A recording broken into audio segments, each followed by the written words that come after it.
Well, the UFC's 17th event here in the great state of New Jersey has come to a close. UFC on Fox 18 just wrapped up. Ryan Bader loses to Anthony Rumble Johnson via first round KO. It started quick. It ended quicker.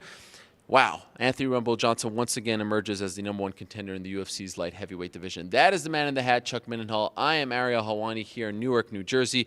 Chuck, let's start with the main event, of course. I think a lot of people thought at some point Ryan would go to his wrestling. I don't know if we thought it would happen that early. Do you think he made a pretty big mistake in doing so? Well, I mean, the evidence would point that was a big mistake. Like you just said, I think there was this big consistency, including with Johnson himself, who was saying it all during the media day or the open workouts, that he thought he was going to try to wrestle him right off the bat. I don't think he knew that he was going to do it that fast. I think he anticipated it was going to happen, and I anticipated it was going to happen, but I thought he'd try to set it up a little more, maybe do some, some stuff on the feet just to kind of get things rolling. But yeah, he didn't waste any time. He went for it immediately. I don't know if that was the game plan, if he just got a little overzealous in there, if he saw something he thought he could take advantage of, but that did not pan out. That was the beginning of the end. So the fight effectively was over within the first 15 seconds of that fight as soon as he wound up on his back. And tough spot. You win 5 in a row like that, and all of them were decisions. We sort of talked about it, but it was a very hard row he went through to get to this spot, and to have it in just like that off of what will go down basically as a mistake, I think. Not a good night for Ryan Bader. Yeah, I'm trying to wrap my head around it because, Bader will never be called the greatest striker in the light heavyweight division, but he has come a long way. We saw that against Rashad Evans. To not mix it up, to not give him something, to deal with on the feet and then go to the wrestling seems like a mistake, but who knows? I mean, he wasn't at the press conference. We just found out that he's been taken to the hospital for precautionary reasons, but, like you said, there's not much to say here. Right. He went for the takedown. It was stuffed, went for a Kimura, lost position, and hey, how about Rumble Johnson? People criticize his wrestling, his grappling. He's now working with Neil Melanson. He looked pretty damn good once again. Yes, he did. And I guess, they were pointing it out at this press conference. I think he was bothered by that mentally weak stuff. I think that really sank in on some level, that he wanted to kind of show, prove something. And honestly, this was the platform for it. He was already in that space. He hasn't fought John Jones yet. He needed to make a strong statement. This is a good, guy riding a nice wave of momentum. Great night for him. I mean, it's almost as if Bader played right into his hands in the end. But, he still, even though it wasn't a spectacular knockout on his feet, he still showcased his power. I mean, he was just laying waste to him on the ground. And just to be the cage side for that sort of thing is always, every time I see Anthony Johnson doing that, it just seems like he's the hardest hitter in this sport. You just see how, just the kind of destruction he's laying down on those punches, and you think, my gosh, I'm glad I wouldn't want to get hit with those. But, what else can you say? I mean, ultimately, Ryan Bader, I'm sure that when he was turtling up like that, was thinking, what have I gotten myself into? And I'm done, and it was just that fast. So great job for Johnson capitalizing on that mistake. And, it's not 6 a.m. in Stockholm, Sweden, but almost exactly a year ago, we were in this exact same position. Fox card. Yep. Rumble Johnson comes in there, knocks someone out in amazing fashion, and is the #1 contender. A year later, knocks someone out on Fox, he's the #1 contender. So it seems like he's next for the winner of John Jones and Daniel Cormier. Which fight do you prefer? Do you prefer the fresh matchup against John Jones or the rematch against DC with a full training camp? I would like to see the John Jones one. I mean, I wanted to see it originally, and obviously that didn't happen. There's something about him, it's like he sort of grew into himself, not just bodily and through his power, which is, equaled into his size. I feel like he's gotten more powerful now that he's just accepted that he's a 205er, and he even mentions maybe doing heavyweight, which is very intriguing. But to me, I still want to see how that kind of goes. He's very opportunistic striker as well. I'd like to see how that matches up against somebody like John Jones. But of course, we'll see how Jones looks against Cormier and all that stuff. But right now, if you just were to ask me, I'd basically prefer to see that just because it's a fresh matchup that still has all the same ingredients that were going to make it fun to begin with. But then again, if it is Cormier, that was a pretty fun first fight, I thought. I mean, Cormier took that. He felt his power early, and you wonder what kind of, how is he going to adapt to that? How is he going to approach it the next time? So there's a lot of intrigue on that too. And look, he didn't take any damage. That fight is probably going to happen April 23rd. I wouldn't be surprised. He was alluding to it. He doesn't mind fighting someone else. I don't hate the idea of Rumble Johnson versus Glover Teixeira. If that's presented to him, if he wants to remain active, we'll see what happens there. Let's move along to the co-main event. Ben Rothwell submits Josh Barnett, and don't call it via guillotine choke. It's via go-go choke. His BJJ coach, Luis Claudio, in the back, applied it on me at literally 5%. I mean, he was doing nothing. And it's basically putting pressure on your Adam's apple. That's a nickname for the go-go is nickname for Adam's apple in Portuguese, as they told me. I've come to find out.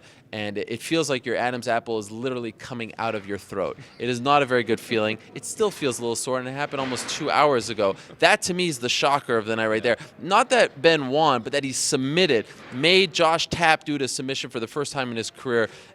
That's unbelievable, in my opinion.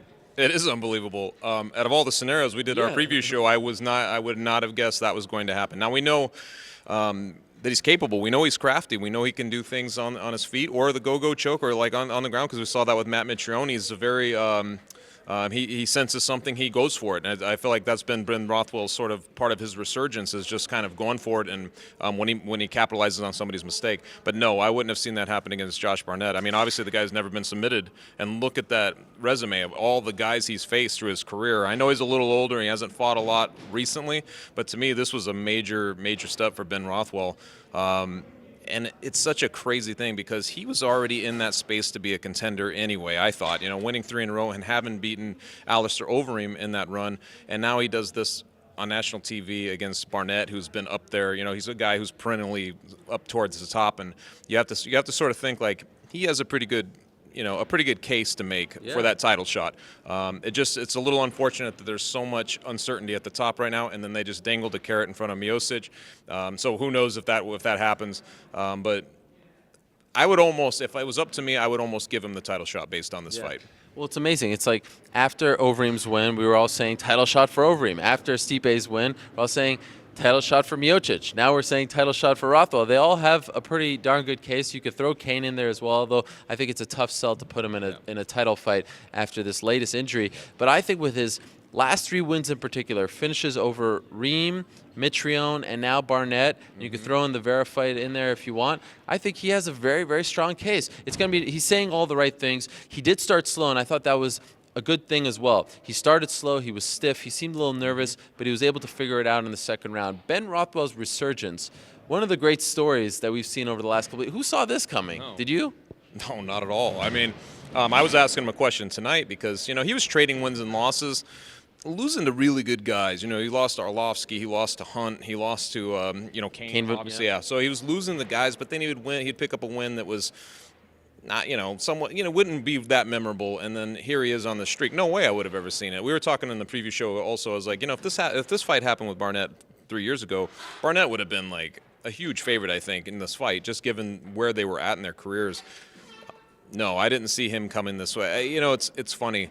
The heavyweight division in particular continues to prove me wrong on every level, because it seems like every time you think you really have a good beat on somebody, they make a move. We saw Arlovsky sort of doing the same thing. Mark Hunt, who was inherited into the UFC, made a big run and going towards the title. I mean, to me, it's the one division where I guess these guys have a chance to turn their careers around. Why that is, I don't know. But out of all the guys we're naming, including Hunt, I wouldn't have picked Rothwell to be having this sort of career resurgence at this point.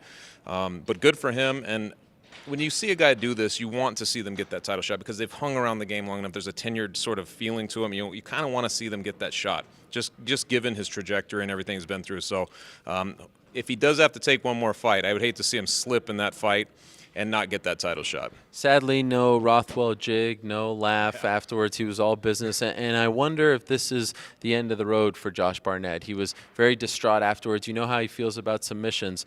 And, he's been talking about movies and training people. I wonder if we're going to see him inside the octagon. That remains to be seen as well. Let's transition to Sage Northcutt.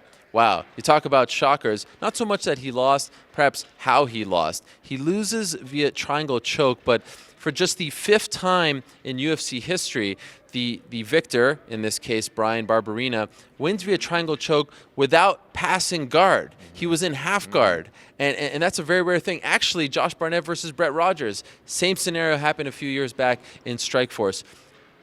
how do we put this into words? Because there was so much hype, and it seems like so many people are happy to see this 19-year-old kid fail on national TV. So respectful, like he's done nothing bad to anyone. Yet so many people are happy about this. A very strange thing to witness. I felt a little gutted for him, to be completely honest. He was moving up. This is a guy who was only in his crosshairs for a couple of weeks. Less, 8 days. Less than 2 weeks. And he's he's fighting him on that short of notice, up a weight class to sort of accommodate the situation. A guy just doesn't know about anything about it. He's only 19 years old. He's on this big platform. And, he's sort of wide-eyed this whole week kind of going into the situation. You just feel like he got maybe a little too caught up in it. And honestly, on what we're talking about from him being in half guard and tapping that, it's one of those situations where you wonder if he just panicked. Just panicked in that moment, and I saw somebody actually tweet that out about Conor McGregor the last time he did. He mentioned that he sort of panicked in that situation. I think you got to chalk this one up a little bit to a learning experience for him. That at 19 years old, you need these things. I think ultimately you need to know how this thing works. You know how it is. It's like you don't know anything about your complacencies and all that stuff until you start to experience loss, until you get to know those sides of yourself, or that those are possibilities. And I feel like that's kind of what he's going to have to go through tonight. It was tough. I really felt bad for him, to be honest with you. I just it's not like you're rooting for the kid, but I felt bad that there was that backlash, and there was like this sort of this glee, I guess, with certain people that, he's been exposed and all this. I'm like, come on, guys. He's very raw, 19 years old. They put a lot of hype on him, and he's performed admirably, including in this fight up to that point. Yeah, and it's one thing for the fans to do it. His peers were celebrating his demise, and I guess that comes from the fact that he makes a pretty good chunk of cash. But look, he's a guy who, I get it to a degree with Ronda, but I mean, this guy has been only respectful to everyone. Here he is on a big stage. He falters.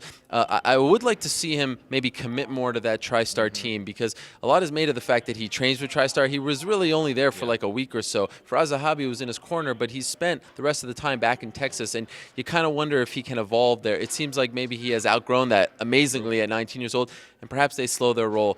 3 fights in the span of what? 3 months for him, maybe a little too quick. Let's give props to Brian Barberina here. Guy takes a fight on 8 days' notice, and there's a lot of buzz. I mean, he's coming in as the opponent, and he performed very well.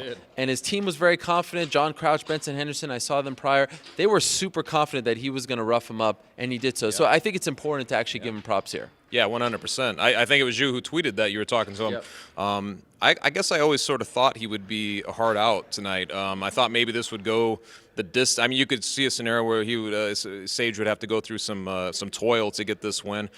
And I did think he would be a lively opponent, and it's a weird one, man. It's a weird one.